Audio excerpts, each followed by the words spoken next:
Good afternoon, Zimbabwe, and welcome to Zimbabwe Daily. My name is Yvonne Muchaka, and I do hope I find all of you well.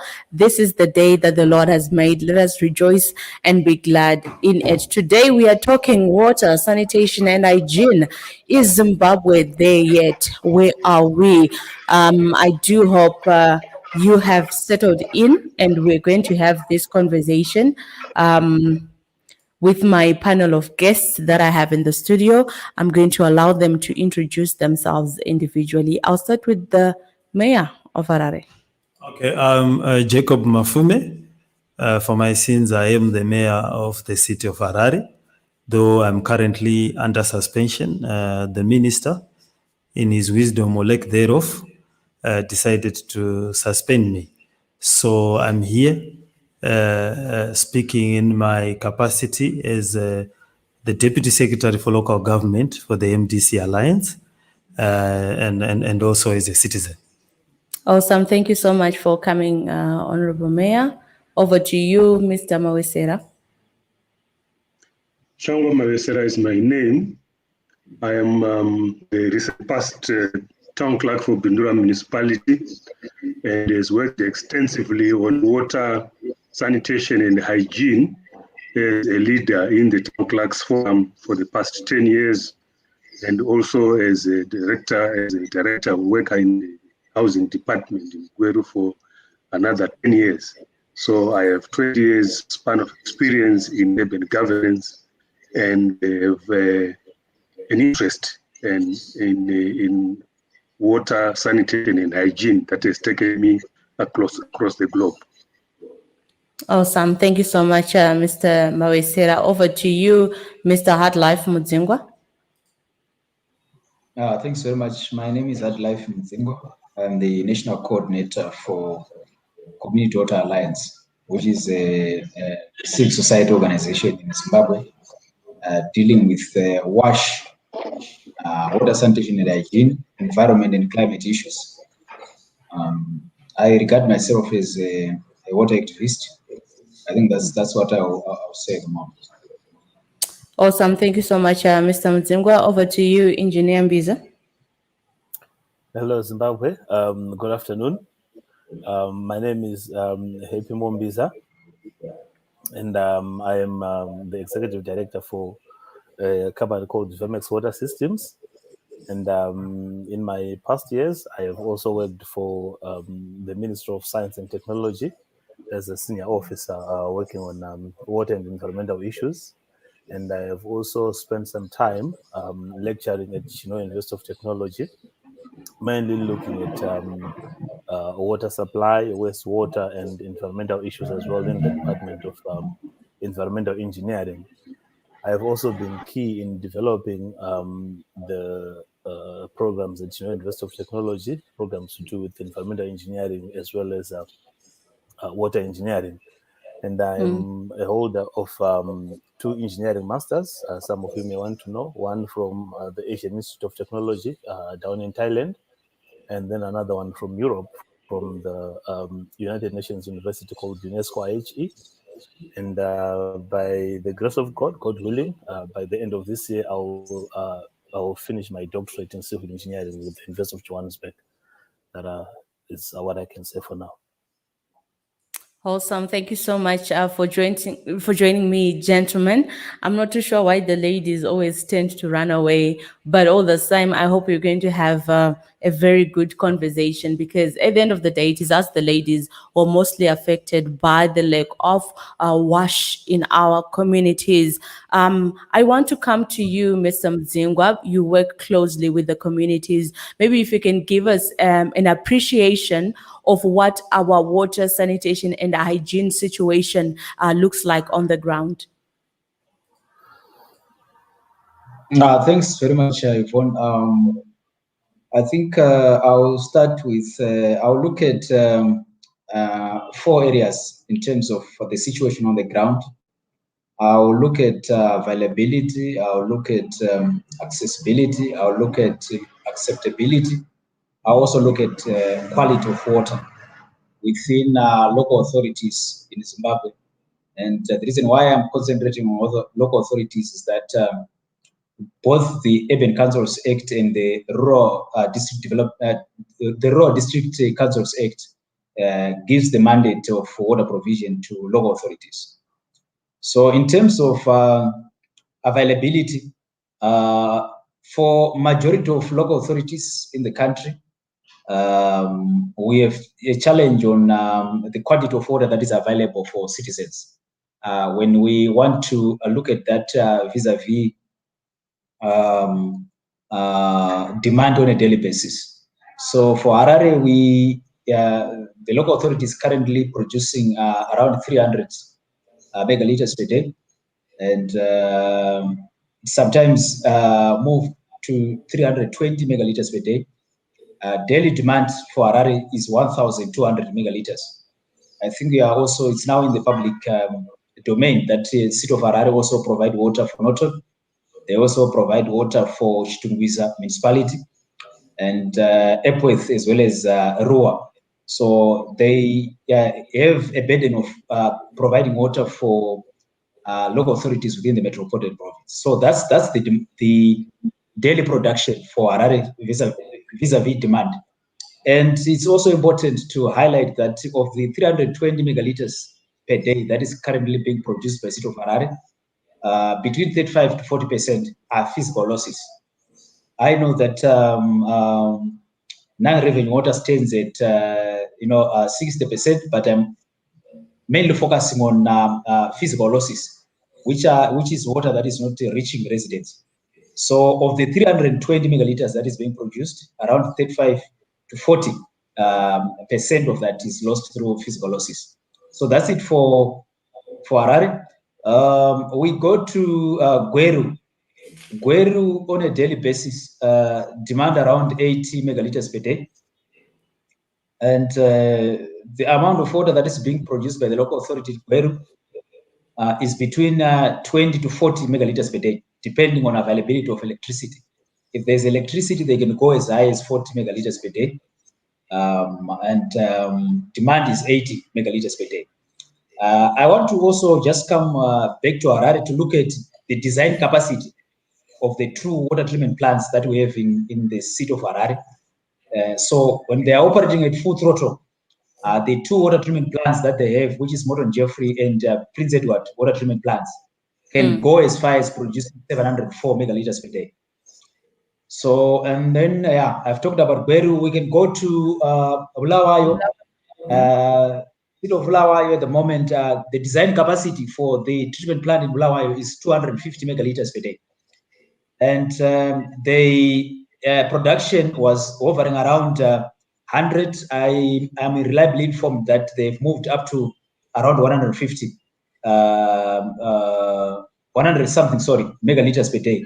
Demand for Bulawayo is 150. The design capacity of the treatment plants is 250. We go to Masvingo. Masvingo, I think even during the time of the good rains that we had, there were challenges in terms of access to water in Masvingo. Demand on a daily basis is around 50 megaliters per day, and production was around 20 and below megaliters per day. So I think that's it in terms of the quantities of water that is available to citizens vis-a-vis demand. Then when it comes to other issues on accessibility, we're looking at price. I think the budgets, if you look at the budgets, in the past, City of Harare used to charge 25 cents US per cubic meter when production in terms of cost was around 70 cents per cubic meter. But the last budget, the budget for this year that was presented was, the price was hovering around 90 cents per cubic meter. So that's it in terms of accessibility. I think you can look at cost vis-a-vis, the current economic hardships that also citizens are facing. I've just highlighted Harare. Quality. There are a lot of challenges, concerns raised by residents, but I will dwell on scientific evidence. For the city of Harare, I think there was a report that was produced in 2019 February 2019 to be specific, where water tests were done at Morton Jeffrey by Nanotech, a private company, and the results are in the public domain. In terms of quality, they were not that pleasing. Hence the reason why there was a push towards adopting a new water treatment plant to improve the quality of water. Acceptability, I know the test and order for water, not for all local authorities, but for majority of them, with the exception, of course, of Rusape, where even the quantities that are being produced on a daily basis are managing to meet demand on a daily basis. I think in brief, that's what I can say. I've highlighted for major cities, but it doesn't mean that that's the situation for all local authorities in the country. Awesome. Thank you so much for that environmental scan as you just looked at the issue to do with accessibility, availability, and acceptability of the water quality and our water sanitation and hygiene needs and requirements for the country. And thank you for that brief outlay in the different provinces. We are coming to you live on Zimbabwe Daily. Thank you so much for tuning in. Thank you so much for your comments. Thank you, Tinashe Owen Muringai, for telling us that you are following this conversation. So today we are talking about the wash situation in our country. Are we there yet? And joining me for that conversation is the Community Water Alliance, Mr. Hardlife Mudzingwa, the national coordinator, giving us a rough outlook of what the situation on the ground is like. So except for Rusape, which is doing quite well, other cities are really struggling. We want to move on to the mayor of Harare. Mr. Mafume, we want to understand what the challenge is. Okay, you are coming in as the Deputy Secretary for Local Government in the Movement for Democratic Change, the one that actually won these local authorities. Now, our biggest challenge and our biggest concern that people have been raising is, if we have so much troubles in our local authorities, can we trust the MDC with the national leadership? Now, as we look at water, sanitation, and hygiene situation in our councils, as has been highlighted by Mr. Mudzingwa, can you tell us if we are at the levels that you would say you're proud of? Well, the water situation is a history of neglect by central government and by a number of authorities that succeeded the situation. If you are to know, the last dam that was built for the Greater Harare area was built in 1976. In other words, the last major dam was built before independence and was built for a population of 500,000. Now that means we are behind with a number of dams just in the water. Kunji Dam, which everybody knows, was supposed to have been completed in the 90s. Musami Dam was supposed to have been completed before we went into 2000. There is Mubi Dam for Chitungwiza, which was supposed to have been completed by now. You've got the Manyame catchment area, which can create another dam, which has not yet been done. So we've got 4 projects that are going on. You've got canals that can be constructed from Marondera, from the catchment area of Rusape, those other networks of dams, which water is just going to Mozambique. The farms are no longer working and everything. And a canal, probably a 70-kilometer canal, can be drawn and it pours water into the dam just outside Rua and is able to then give Goromonzi and Mavuku and other areas. So there's been that lack of development of the infrastructure. Then secondly, the infrastructure that we have that Hardlife or Mudzingwa was talking about, has outlived its lifespan. Now water is moving by memory. It just remembers that there was a pipe here and it keeps moving. But that's why sometimes it's dark and it's got clay, because we should have renewed the infrastructure that delivers water. That's why he talks about a lot of non-revenue water that gets lost and that just is diverted or seeps into the soil because of that. Then we've got an old waterworks that should be in a museum. If Morton Jeffries was to wake up today and find out that we are still using his machine, he will faint, because he will probably think that machine should have been in a museum by now. There are new machines, more efficient machines that can be used to draw water from water sources. We've got dams like Manyame itself. The bulk of its water, when it fills up, goes to Mozambique because we are not using the bulk of its water. We could easily have placed a portable water treatment plant on Manyame to feed Harare and so forth. So there's been no investment in infrastructure, as it were, since a post-independence.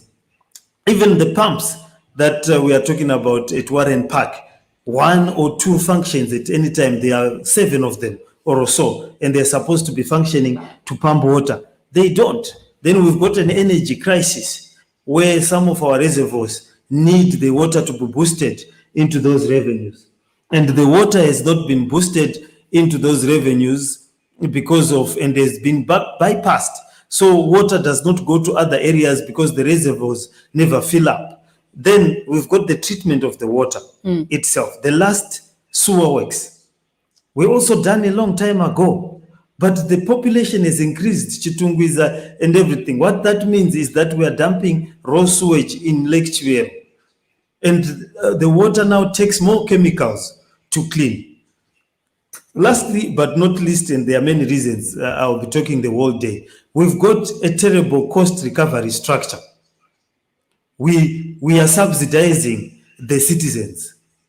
Water costs less than many things in Zimbabwe, and factories and everybody are getting the water for a song. And we are also not recovering the money from the citizens. We need a more efficient system.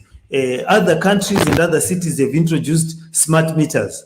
Yes, I know there's a debate here in Zimbabwe about the social democratic credentials of smart meters, but it has been introduced in ZESA, and it has worked in terms of the ability of ZESA to do a cost recovery model and so forth. So those are the things that needs to be done. And how can they be done?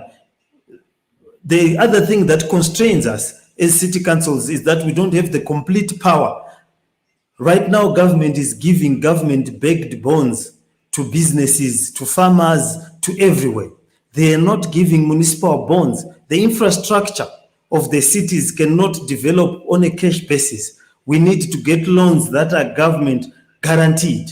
Municipal bonds need to be reintroduced so that we use the money to pay for infrastructure. So even the roads, you need a municipal bond running into billions of RTGS to be able to work on the infrastructure for water that is required. If we could get PPPs, a purchase agreement with someone who wants to build a Musami Dam or Kunji Dam, and we guarantee that we will buy certain quantities of water at a certain price for 10 years, we will be able to have those dams built in no time. But they want to build them using financial models of yesteryear. All right. Thank you so much, Mr. Mayor. I want to come to Engineer Mbiza because there were a number of issues that the mayor raised. I want you to respond to this issue of smart meters, your opinion on that, and if the smart meter solution would deal with, besides the ideology around smart metering, but maybe in terms of practicability, the amount of water that we are losing, non-revenue water and physical losses that Mr. Mudzingwa spoke about, will the whole idea of smart metering deal with that aspect? Over to you, Engineer Mbiza. All right. Thank you, Yvonne. Let me start off by saying, we are metering because we want to recover, the costs that we have encountered in the process of treating the water. as well as sustaining the operations, basically. So if there is a way of improving the metering process, whatever way it is, if we believe that smart meters are going to improve the collection for revenues, and then definitely they are so helpful. In fact, it is important for people in the first place to understand that there is nothing such as free water. Water is not free. It's been treated using resources, and someone has to make the costs. So if we have to introduce the smart metering issues in our urban local authorities, it means that it has to be supported first by the actual users of the service, the people themselves. If this has been successful actually in the energy sector, then we should also be able to implement it in the water sector. What is needed is the proper infrastructure to support whatever it is that we agree that we want to do. But smart meters, definitely they're going to improve revenue collection. Issues of vandalism, they definitely come in, and then there should be a way of going around and around these issues of vandalism. Issues to do with acceptability. I believe that, we can work around these things. And also there are people who say there are those poor people who can't afford to pay for the water. And we can always work around that. But I believe that we need to support this initiative of smart meters in urban local authorities, so that the authorities themselves are able to recover the costs that they meet every day in the treatment processes. And also, we can do this through several ways. There is the issue that was raised recently by our mayor, the issue of PPPs. If we think that the people cannot afford to install these meters, why don't we engage the private sector? And then we develop schemes that allow us as people to pay back these people who will have actually done the installations for us. But definitely service has to be paid for. And if there's anything that supports the issue of payment for service, it has to be supported by everyone. That's what I can say for now, Yvonne. Thank you.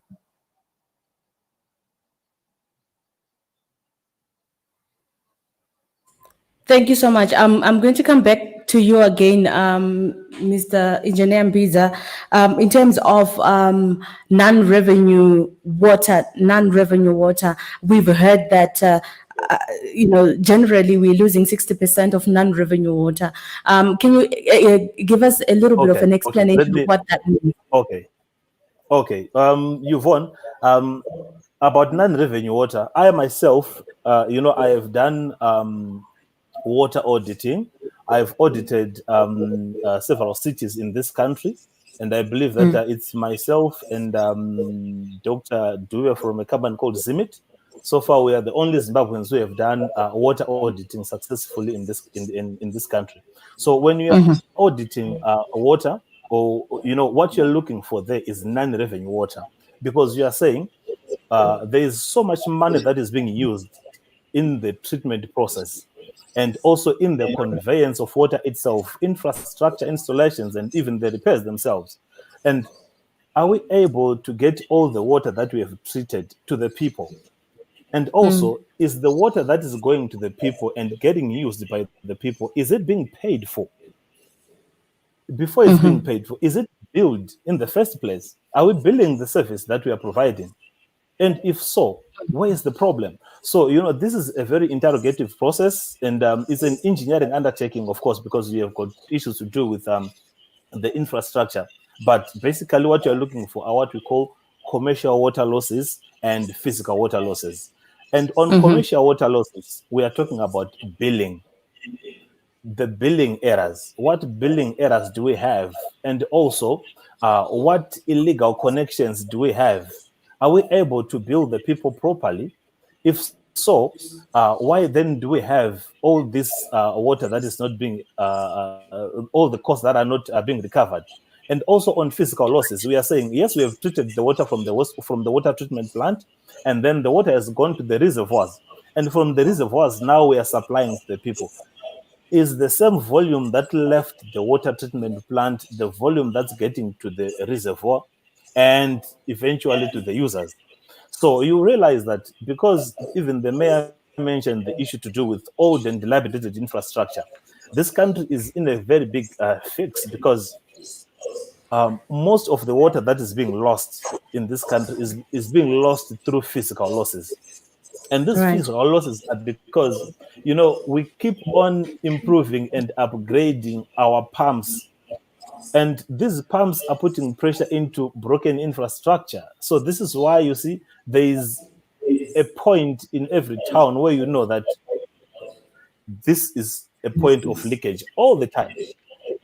And like the mayor has said before, the infrastructure, there's in other places there is no more conveyance. Water is moving by memory, like what the mayor is saying. There are no pipes. And Right. one of the most important things that I would like to say is that even as we are repairing this broken infrastructure, we need to think about the growth in population, Yvonne, where we had a pipe measuring, let's say, 24 inches. At this point in time, we cannot replace it with the same size of a pipe. We need to increase the pipe according to the demand. But you realize that in most cases, when these pipes are being replaced, we are saying it was a 12-inch pipe, we replace it with a 12-inch pipe. And when we are Right. doing these replacements, we need to also think about the modern technology in doing these things. What are we doing in terms of the pipe materials? There are a lot of problems that we're having nowadays, especially to do with human health. There are some pipes, especially metal pipes, which contain lead. Lead is the most dangerous pollutant in the water industry globally. Right. But you realize that some of our pipes do have those. And now there's PVC that has come on board. PVC is cheaper, and even the installations are easier and they are affordable. So we need to interrogate all these issues. But non-revenue water is a problem, and I believe this is why the cities themselves have said to the national government, allow us to do a national water audit. And this national water audit is going to be very key because it's the one that is going to talk to quality issues. Remember, there's an issue of quality that was raised earlier on. It is the one that is going to talk to issues to do with the capacity utilization of water treatment plants. It is the same thing that is going to address issues to do with the capacity of the conveyance network itself. It is also the same thing that is going to talk about the adequacy of treatment. We are saying we are using so much in terms of chemicals at Morton Jaffrey when you're treating water. Yes, we are doing that because we have not interrogated the quality of water in the source, in the reservoir itself. And what does that kind of quality need? So these are all results that we're expecting from this national water audit that is supposed to come through. All right. Thank you so much, Engineer Mbiza. I'll come to you, Mr. Mawesera. You are an expert in terms of urban development, having been a town clerk yourself in the previous time. Now, I just want to understand this, Mr. Mbiza. The water audit, you talked about the water audit last time we were with you on the show. And Yes. okay, I'm getting a little bit of feedback. I'm not too sure which device is. I think it's your device, Mr. Mawesera. I'm getting a lot of feedback from that side.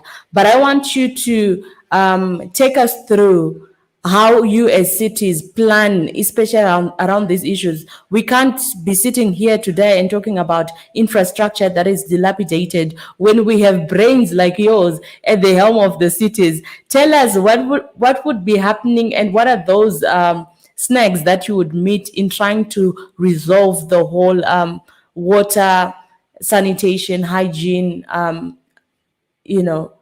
processes. Thank you very much, Yvonne. I think the issue that we must understand first is that all these issues are governance issues. Yes, there are the technical issues, there are the water pipes, the sizes, there are the treatment plans, but the real issue is a governance issue. Because all comes down to issues of, do we know what we are talking about? When we say water, sanitation, and hygiene, is everybody clear? Because if we are not reading from the same page, then we have a tendency just to be fighting, because Right. each one will interpret it in the way that they would want to interpret. When we talk of water, sanitation, and hygiene, it is critical for us to look at them as a unit Right. and everyone understand it. National government, local authorities, citizens themselves, business community, they must understand what are we talking about, so that we then have a discussion around that topic. Then we are able to deal with the problems that ensue. When we talk of water, we talked of water last week, and there are a lot of issues that have come up. But what I want us to understand as a nation is that water then is the driver of sanitation and hygiene. So we need to focus on water, ensure that there's enough water, potable water, and that water then will get us to deal with the sanitation issues. When we look at sewer, we then are able to deal with the sewer. We also have sanitation affecting water. The mayor was talking of dirty water. It is because a poor managed sanitation situation will contaminate the ground which carries the pipes, and then the pipes, whenever they have a puncture, they are polluted. And who is the problem? Who should be handling that? So that we get, at the end of the tap, we are getting the water that was treated and measured, or which was passed at the treatment plant. When it gets to the end, it's dirty. We then should have a discussion around whose responsibility is it, who should do what, so that we get to the bottom of the problem. The issue of hygiene is the interaction between the person and water and the environment. Do people know what hygiene is and how it affects them? Do they know the role of water in hygiene? Their hygiene, how does it affect the other people? How does it affect morbidity, the rate at which we fall sick? How does that then affect the economy? And then they can't pay for water because they're taking people to the hospital or the clinic all the time. So the point I'm making is that we need to look at this holistically, first and foremost, and look at it as a governance issue, where we have to sit down and say, yes, this is where we are. Right now, we are operating like people at a funeral. The moment you get the message of a death message, there's a pandemonium. It's allowed. Everyone does not know what to do. But sooner or later, people begin to congregate and say, let's have a small meeting. Let's have a meeting here and see where are we going to bury our deceased? Who is going to be doing what? I take ourselves as we are at a funeral right now. We have just received the message because each one is crying from his or her own corner. Let's come together. When we come together, what is it that we are doing? Right. We define the problem. I just wanted to finish this. We define the problem together. And that problem is defined when we go into the issue to say, what really is the cause? What are the causes? The cause-effect aspect. As a nation.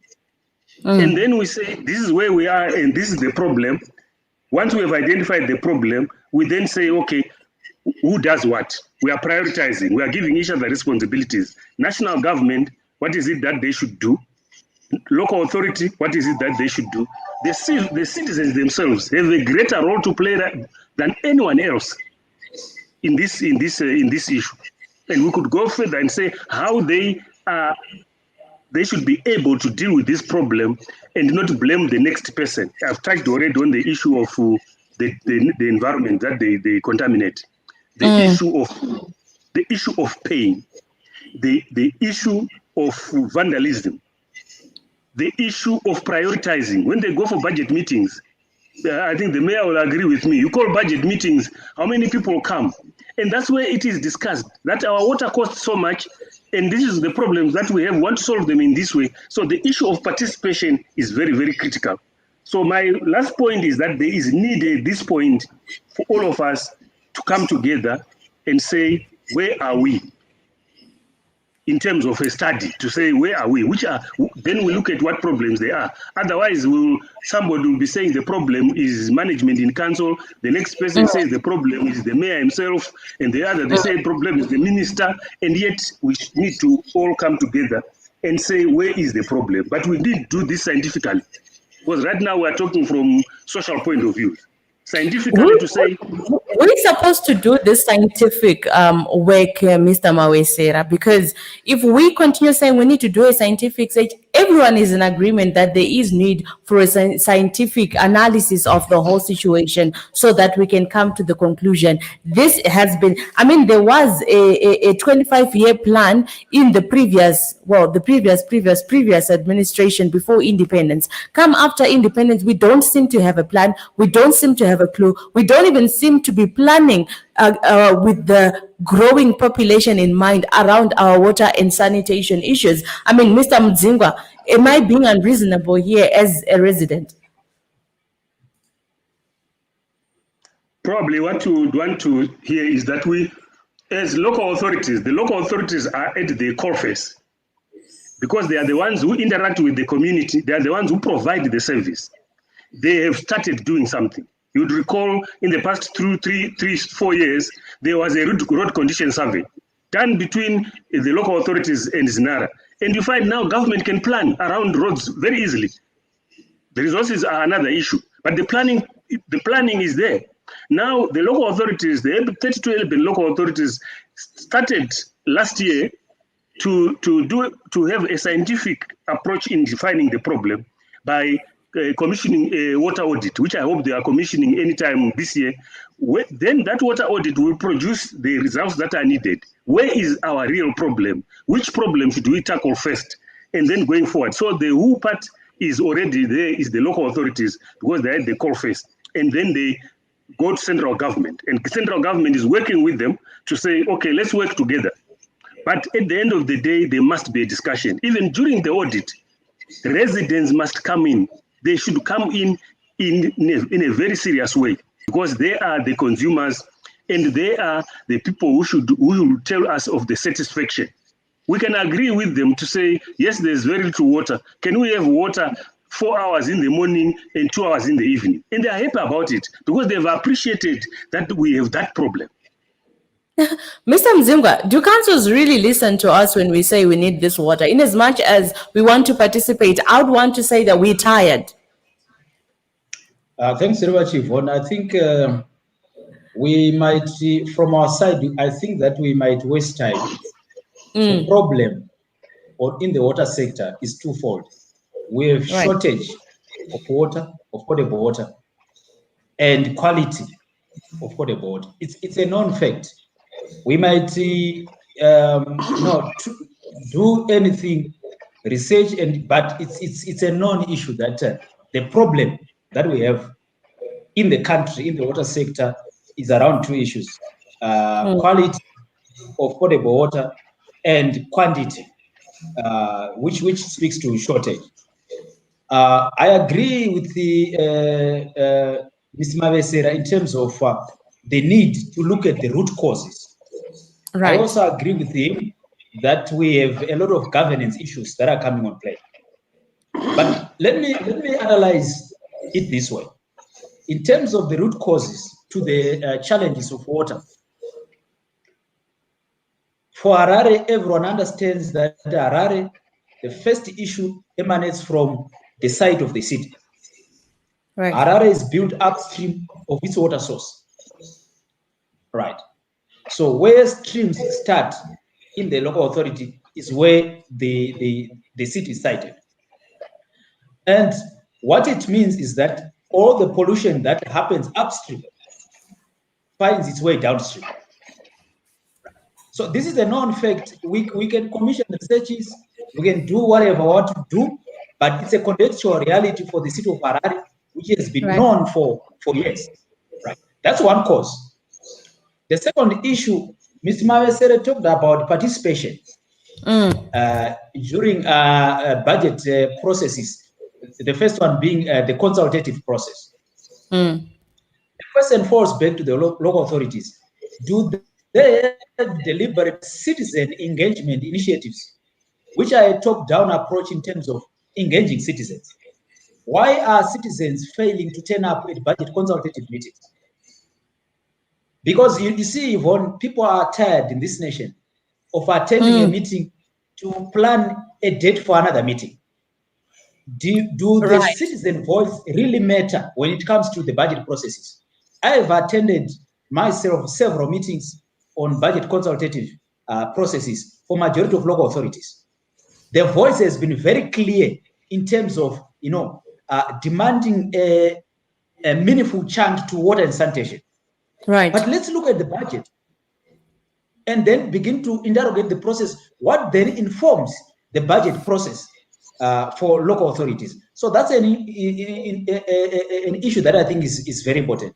We also do have varying and changing climatic patterns as a contributing factor to the water crisis. Whether we have received good rains as the current situation that we have flooding, and its impact in terms of contamination of water sources is a known fact.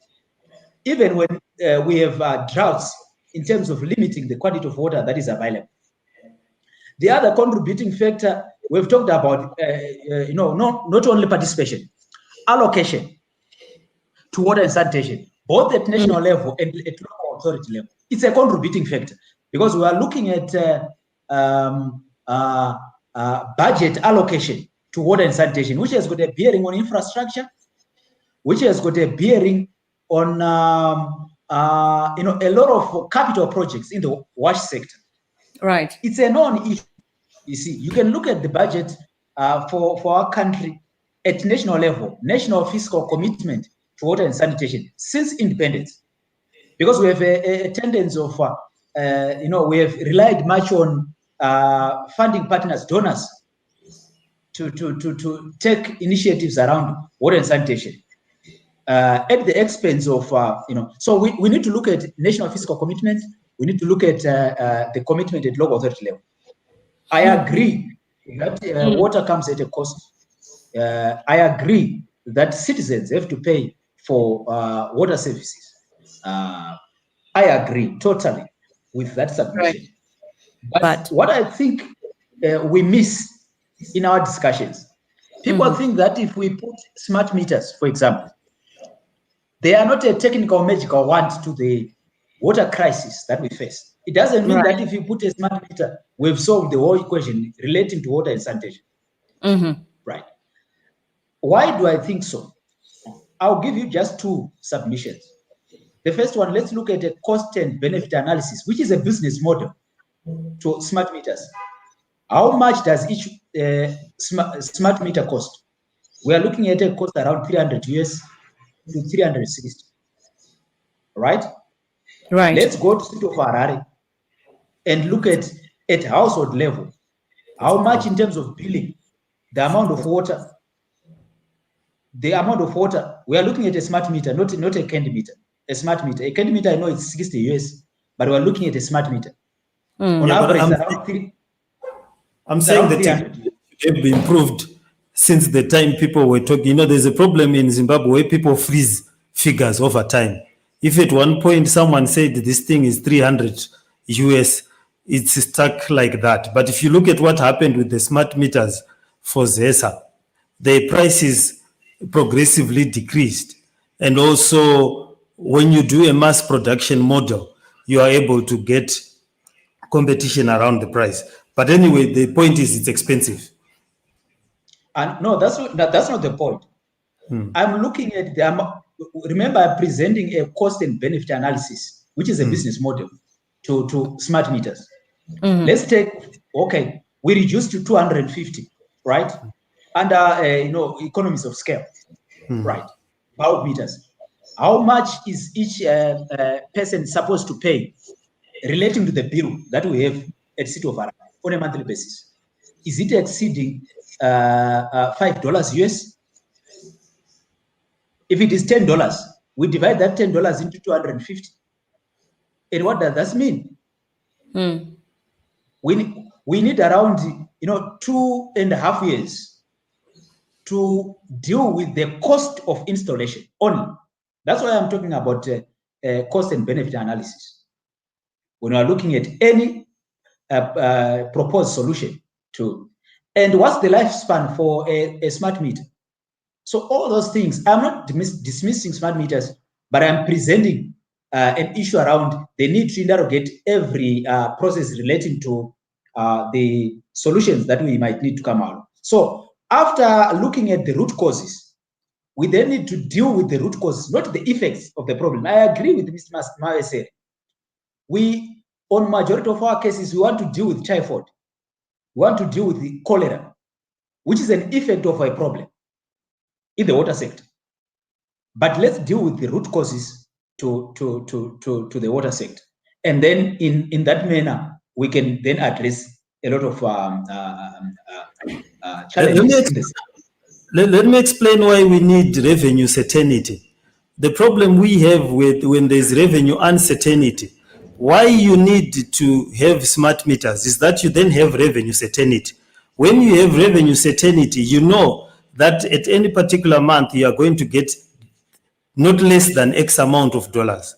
Now, when you know you're not going to get not less than X amount of dollars, you are then able to go and look for capital over a period of years, like 10 years or 20 years, because you know, and the investor knows that you are going to be able to collect that amount.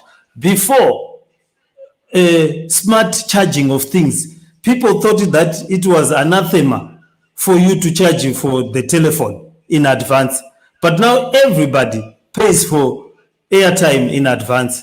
People thought it was anathema to pay for electricity in advance. Now everybody pays for electricity in advance. Everything now, most people pay is now prepaid. You pay before you get it. Right, even up to the roads. Before you go into the highway, you're now paying before you use the road. Now, what we need from the smart meters is that revenue certainty, which allows for investors to then be able to invest in your infrastructure, knowing that the revenue will be collectible. Okay, so we are having this conversation on Zimbabwe Daily, and we're coming to you live. If you've got any questions, any contributions, please do feel free to send them through. Thank you so much, Florence Mandaza. Thank you, Emmanuel Kudakwashe Weru. You are following. Thank you, Phyllis Kalonga, Godfrey Chanakira. Thank you so much for joining us in this conversation. Now we want to move into say, do we have a plan? Do we have a plan to turn around the water, sanitation, and hygiene elements of our country? I'm going to ask the mayor to come through. I know we've lost him in terms of video, but we can surely hear him. Do we have a plan to turn around our wash outlook? Look, this people tend to complicate very simple things. We are not inventing the wheel. We are a big city in Africa, but we are not the biggest. There are bigger cities than us who are providing water to bigger populations than we do. If you look at Joburg, if you look at Cairo, if you look at other cities, you look at Casablanca and so forth. So we're not inventing the wheel. We know, and the engineer here he knows. He was talking about expanding the pipes. They know. And we all can project how fast Harare is going to grow. And we need just to keep time with the investment that is needed. So in other words, it's really, I was crying that how much of all this water for this year has just gone to Mozambique because we've not built the reservoirs. Right. So we've had a bumper rainy season, but we've not harvested the water. It's all going to go away through the water network. So we needed to, we've got the plans for the dams.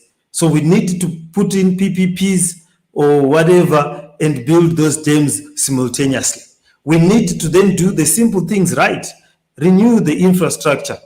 Have a cost collection system that is efficient. Get a government-backed municipal bond or infrastructure development bond that will then allow us to invest. And then the customers pay over time through the collection system. You are never going to build infrastructure using cash. The engineer here will assist me there. You're not going to do it. You do it backed by somebody. It's like Econet and Net1.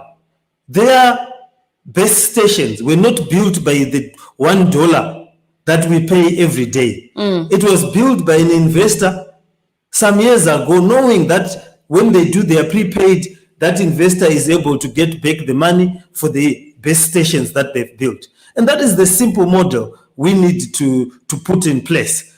Declare water. I'm surprised that they declared roads a national disaster before the water, because probably maybe they have so many cars as government ministers and the cabinet, and as we see now, the vice president was probably busy with many people who also had cars. So maybe roads is an issue. But water is a bigger issue, in my view, which needed to be declared a national disaster. And then we have a national plan around the water. We do the same. These cities were built by people who were Form 2, Form 4, who did not have the many degrees that we have now. So it's not rocket science. Right. And we have people who built these cities and they were Form 2s, as you claim, but they did a better job than all of us combined with our degrees and doctorates and all that. Engineer Mabiza, what should we do? What is the practical step to take? You need to unmute yourself, please. Okay. Can you hear me now? Yes, we can hear you. Okay, thank you, Yvonne. This issue of water and sanitation, we have to understand that we cannot talk about water without talking about the sanitation at the same level, you understand? Because the same water that we are using to drink, to cook, to do all the things that we are doing with water is the same water that we convert to wastewater. You see? So, my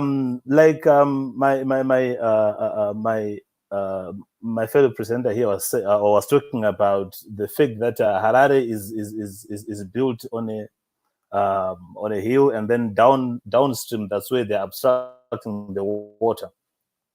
There shouldn't be any problem with that, because when you look at smart planning for cities, when Harare was initially planned, they knew, because there's a concept called sink and source in water engineering. Your source of water is your sink, because what are you planning for? You are planning for conservation of the quantity that you was talking about. But what you then need to do is you need to improve the technology that you are using to treat your water. So if you look at the current problem that we have currently in Harare, you would think that, why did people say that Lake Chivero is where we are abstracting water, and the same lake is where we are actually sending our wastewater? If you think of it in a way that says we have climate change and you need to make sure that you have volumes of water, there's no problem with that. Go to Amsterdam today. You realize that these people have a lot of salt water, but the only water that they have that is cheaper to treat is the wastewater. So you're now talking about the chamber to the toilet, right? But what we need to do is we need to improve the technologies that we are using to treat our water. And in terms of the plans, Yvonne, the good mayor is rightfully said, we are not reinventing the wheel. There's nothing new here, but then we need to improve the way we are doing things in the current day. We need also to think about decentralization, for instance. Why do we keep on saying all the water needs to come from Lake Chivero and go to Moton Jaffrey, and then also about Prince Edward? Why don't we have decentralized systems? Where you know that if there is no water in Chitungwiza, it doesn't mean that there's no water in Glenora. The CBD has its own unit that it uses to treat its water. And it provides the CBD. If there is need for augmentation, we then do that. And we need to make sure that the wastewater that we are producing right now, and then we are sending it all down the way to the wastewater treatment plants.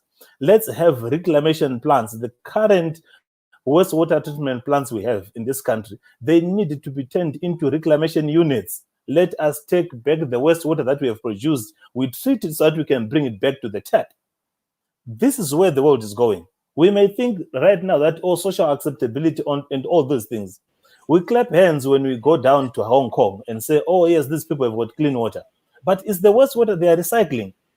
Zimbabwe needs to start adopting these productive systems.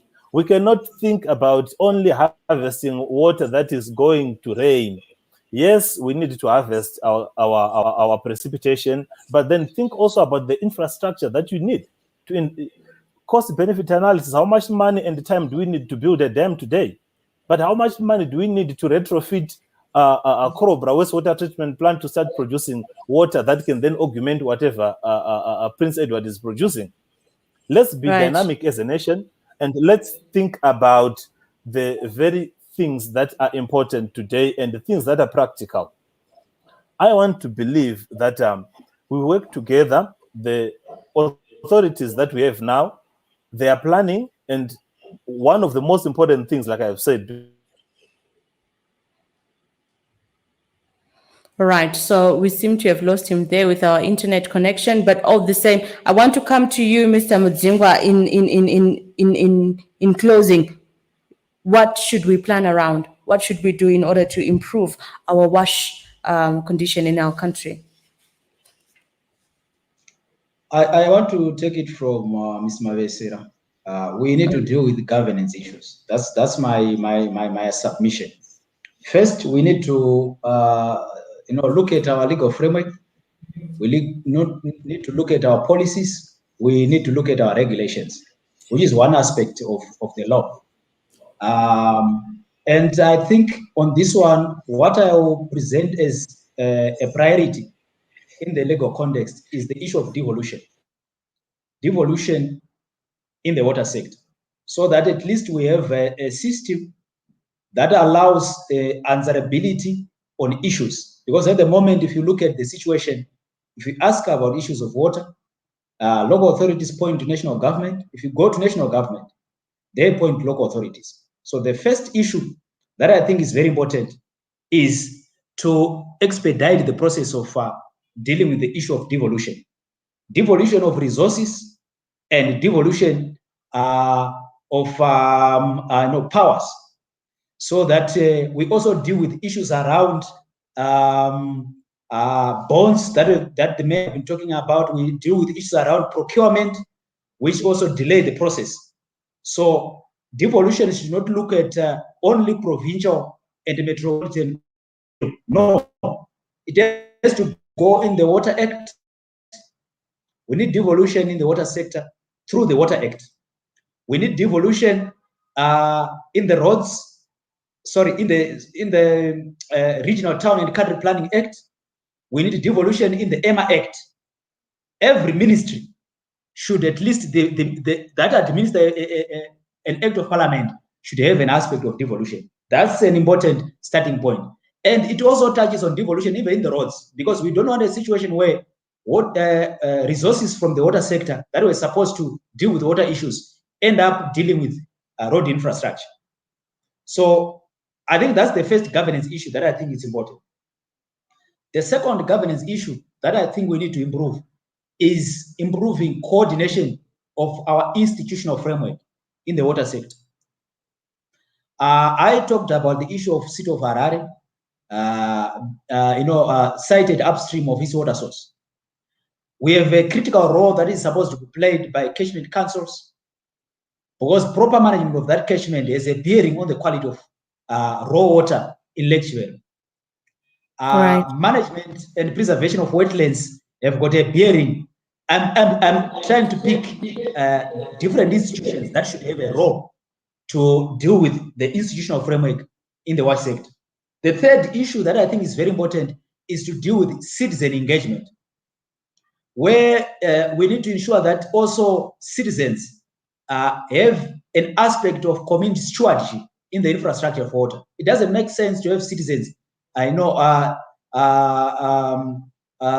destroying wash infrastructure because they've got a perception that the infrastructure belongs to the local authority. No, it's our infrastructure.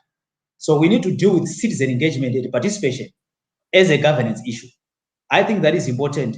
Then we also deal with other smart issues around technical aspect that we've been talking about.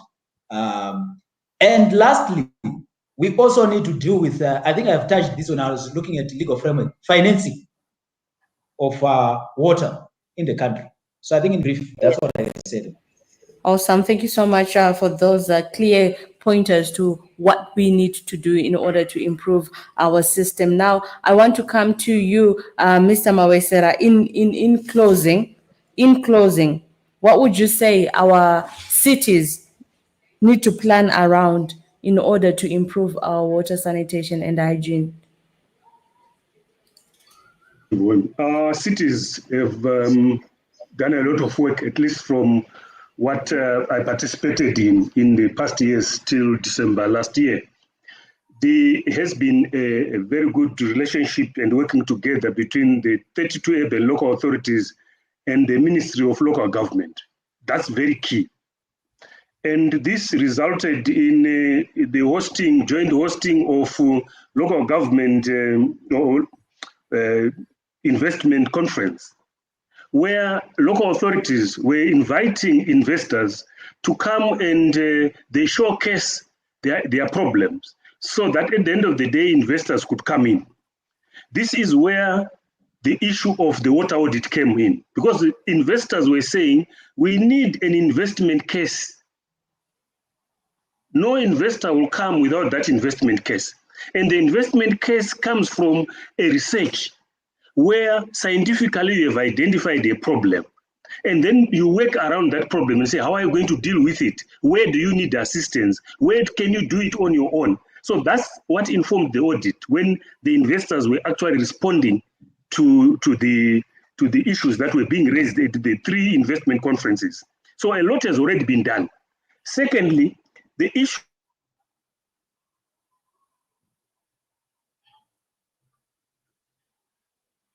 and network plays up on us. I see Kulumani Dennis, you really wanted to join in this conversation and share your views. If you want because to come, the people have shown that if we deal with water first, then we go to others. But it has come out of this service level benchmarking to say, what is our first point of call in terms of improving service delivery? Because the situation that we are in now is such that we can't do everything. Yes, you want tower lights, you want this, but we can't. So how do we do it? So that's why we now have this water issue coming in, and again emphasizing the issue of the water audit being run together with the local authorities and the Ministry of Local Government and Public Works. Going forward, the issue that we need to really be serious on is issues of educating the communities. I think that's very critical. And I think I want to challenge those who are still in the management of local authorities and the Ministry of Local Government to engage seriously in educating the public. I did a very small education stint with a community, with some women, to say, how do you save water? And I said, if you are doing dishes and you are doing it on running water, take a spoon and you have running water and you are cleaning that spoon. At the end of the day, at the end of that session, they all changed. And so I think it is important, at least from what our colleague was saying about community engagement, but you have to engage with education to say, where are the issues? What is water? How do we save water? What is your role? And then at the end of the day, we definitely will be there. So my point is, as we end, let us support the initiatives of the local authorities, because they have studied it. We have the highest concentration of engineers. We have the highest concentration of accountants. We have the highest concentration of managers. And so when they come up with something, let's support them or seek to understand what it is that they want to do. I'm happy that the Ministry of Local Government is working with the local authorities as it should, and they are driving forward. But I'm asking each and every one now, the citizens themselves, industry and commerce, and everyone else, to join hands in this venture where we want to excite the investors. We need investors to improve our water situation, and the investors need an investment case, and the investment case will come from a water audit. Thank you very much. Thank you so much. And Godfrey Chinakira comes through and says, I think our government has misplaced priorities. Water has been a problem for many, many years, but you see government prioritizing erecting statues and spending unimaginable amounts of money at the expense of doing life-saving projects. Our leaders are spending the whole time playing politics instead of getting down to work and improve people's lives. Indeed, this is what Mr. Mzingwa was saying about governance issues. Let us resolve the governance issues. Joining us in studio is a guest who is our viewer on Zim Daily, and he has these points that you want. I want to give you, Danny, a minute for you to express yourself. So please come on board and talk to us.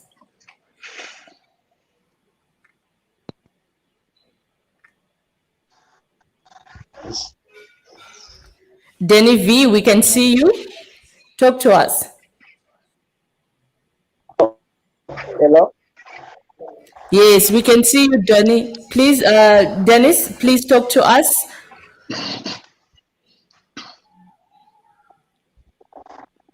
My network, I don't know what's going on. We can hear you loud and clear, Dennis. You can express yourself. Kindly introduce yourself and where you're calling us from.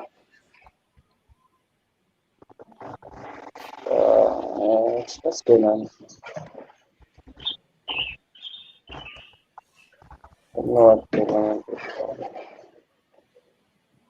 Right, so that is Dennis. He wanted to be on the show so that he can express himself. I could see even by his comments on the platform that he really was itching to say something. So unfortunately, I think his network. So Dennis, thank you so much for trying. I want to ask Wamawesere, 1 out of 10, where is Zimbabwe in its water, sanitation, and hygiene? 1 out of 10, how would you rate Zimbabwe? I'll just hazard a fig from what we have been doing over the years. I think in terms of water and sanitation, we are on 6 out of 10. 6 out of 10. Thank you so much. Engineer Mbiza, 6 out of 10. How would you rate Zimbabwe? I think we've done a lot as a nation. You can check this on global platforms that are used to rate and compare nations on their performance in terms of water and sanitation. There's what we call the glass report that is continuously being updated. So the nation and the world at large can go and check on that. But from my own perspective and what we have seen lately and what the country has been trying to do, I think definitely we are fairly above half, maybe five. I would put us at 5. Okay. Thank you so much, Engineer Mbiza. Mr. Hardlife Mudzingwa, where would you put Zimbabwe out of 10? How would you rate our water, sanitation, and hygiene systems? Yeah, that's a difficult question. But I think let's just look at the challenges in the water sector, because for us, it's not about, it's mainly about the situation on the ground. Right. That is to help us present where we are. Personally, I think we are below 5. That's my thinking. Because, like I've said, if you look, with the exception of Rusabe that I've talked about, if you look at the challenges, we don't look at weights. We don't look at plans that are on shelf, because this has been done over many years. Remember, we've had the plan for Kunzi since 1990. Right. So let's look at the situation. I think if we can rate ourselves based on the situation on the ground, yes, that's a fair rating. So I think we are below 5. That's my submission. Below 5 would be what number? I wouldn't want to pin to give a precise number in terms of, but I'll simply say we are below 5. Okay, thank you so much. Thank you so much. And over to you, Councillor Mafume. Where would you place Zimbabwe in terms of our water, sanitation, and hygiene? Well, well, I'll place it at 5. We've got a long, we are not where we ought to be. We are not where we set out to be. Yes, if you travel the rest of Africa, north of South Africa, you're talking about systems that never developed. So if you're going to use global ratings in the African context, a city like Harare will not fall very far. But we are not where we ought to be. The quality of life, the quality of services. We shouldn't have people cooing out at night, women being abused because they need water, bowls everywhere, no potable water in the houses where water used to flow. And that's pathetic. It shows regression, not progress. Right. So we need to move with the times. These are simple things. They don't require planning meetings. They don't require consultations. They don't require anything. It's just about doing the simple things right. Knowing that if you're building a community at a place, provide water for them.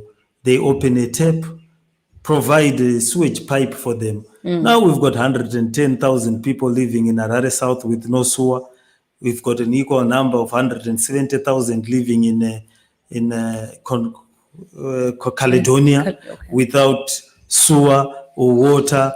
We've got pockets of things in Mount Hamden. You've got when you go to Kwadzana, the White House, beyond White House, all those new settlements where there's no wash facilities. Now that's sad and tragic in the kind of 5G revolution era that we are in. So we are not where we ought to be.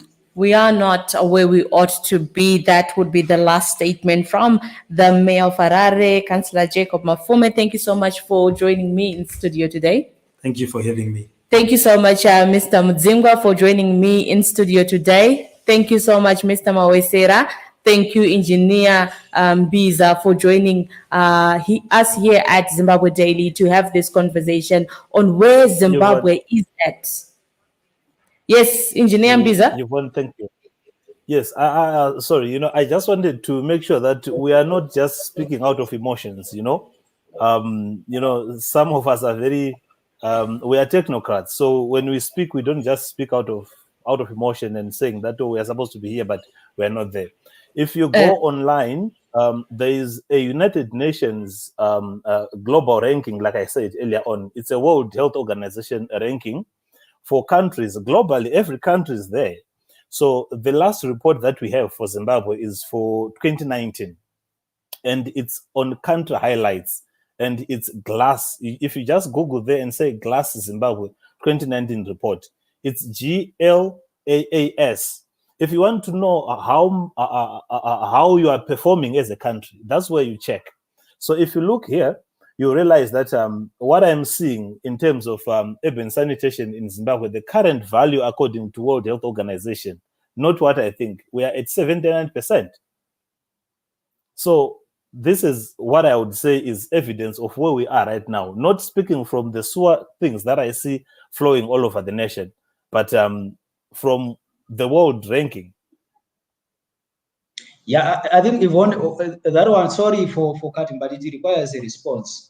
I think it requires a response because sometimes we've had people who think that when people were experiencing what they're experiencing on the ground, they come with international frameworks around, this research has been done by this institution and this has been, we are also not fools. I think that is very important as citizens who are experiencing challenges on access to water. And we know how, the methodology that is being used on these assessments. And we have challenges in terms of the methods that they use. Because if you look at, you can't say as a nation where 79%, that's 80%, 8 over 10. That's what we're saying, you see?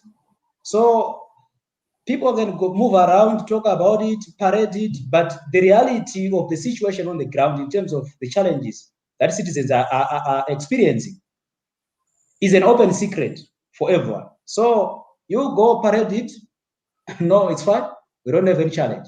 But the situation on the ground, if Yes, we it's employ like, the methodologies that we think. Thanks for that. I think that's my last.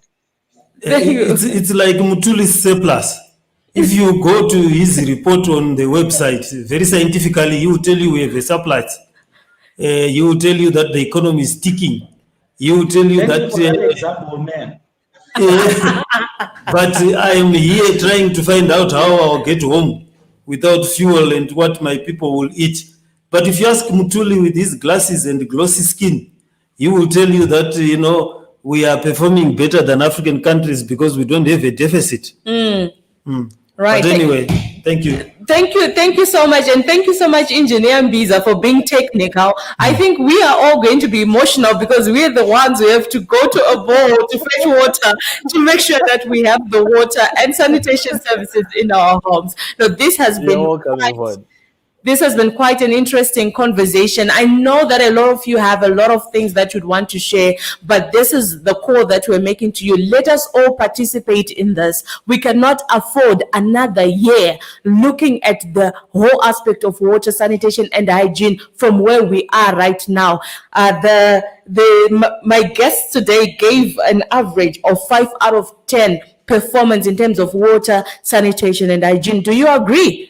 We are literally walking on sewer on a daily basis in the different suburbs that we're coming from. Now, how are we supposed to proceed? We have gotten a number of pointers. We need to deal with our governance issues to do with policies and regulatory borders to make sure that our wash system is in place. We need to pursue devolution of power so that local communities will know how to handle their water and sanitation issues. We also talked about productive systems, dynamic thinking, and to look at those things that are really important, like what Godfrey Chanakirai said, that prioritize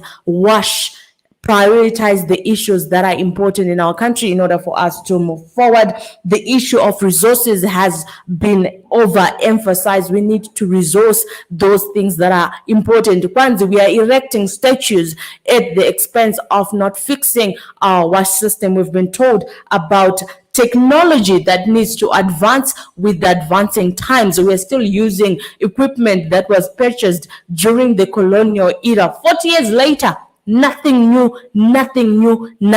And yet we have engineers. Those are some of the take homes that I've picked from this conversation that I've had with Community Water Alliance, Mr. Hardlife Mtsengwa, Mr. Mavesera. He is coming in as the former town clerk of Bindura. We had engineer Happy Mombiza, who is an engineer and looking especially at water quality and just ensuring that our water system is in place. We had about a water audit that they embarked on to ensure that they understand how much losses our country was making on treated potable water. And we also had the Mayor of Harare. He's currently on suspension, but he's also the Deputy Secretary for Local Government in the Movement for Democratic Change Alliance, which is the party at the helm of most of the cities. Without looking at the recalls that took place. But all the same, thank you so much to you, all my viewers, for joining me in this conversation. Friend Talk with Yvonne. I do hope you join me again next time as we talk quality and wastewater on this platform. My name is Yvonne Muchaka. This is Zimbabwe Daily with the team that I work with. May you have a wonderful rest of day. God bless you, and let's keep Zimbabwe clean, safe, and let's develop it together. Have yourselves a wonderful rest of day. Bye-bye.